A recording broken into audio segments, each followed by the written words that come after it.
جیسے آج کل لڑکے کہیں لڑکی پہ نظر پڑ گئی نا خوبصورت، فیصلہ کہ اس سے شادی ہوگی، یہ ہو جاتا ہے. ایک شاعر نے مجھے بتایا، ایک شاعر میں ملا اس سے، ہمارا دوست تھا، تو شادی نہیں کر رہا تھا اور صحت بھی خراب ہوتی جا رہی. میں نے ویسے ہی بچپن کا دوست تھا، میں نے کہا یار اتنے بوڑھے ہو گئے. کہتے یار میں ایک دفعہ کھارا در پہ کھڑا ہوا تھا، ایک حسینہ پہ میری نظر پڑی، یہ صحیح واقعہ بتا رہا ہوں، اس پہ میں ایسا عاشق ہو گیا کہ اب مجھے وہیں شادی کروں گا، اس کے علاوہ کہیں نہیں کروں گا. یہ ہے برداشت. اٹ از کالڈ کیا ہے؟ برداشت اور پلاننگ کر کے فیصلہ.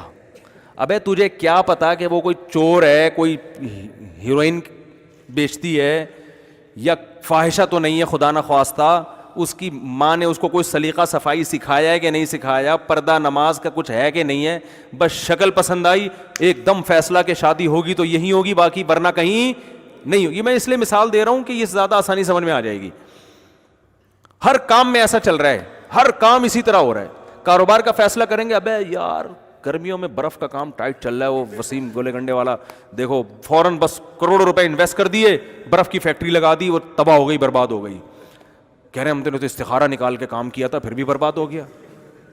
او بھائی آپ بزنس سے پہلے 1 سال پلاننگ کرتے، 100 دفعہ سوچتے اس کے فائدے کیا ہیں، نقصانات کیا ہیں، نہیں چلا تو برداشت کر پاؤں گا کہ نہیں کر پاؤں گا، اتنا تب پڑھے تو پاس کر ورنہ برداشت کر ہے بھائی. تو ہر کام میں کیا ہے، سوچنا.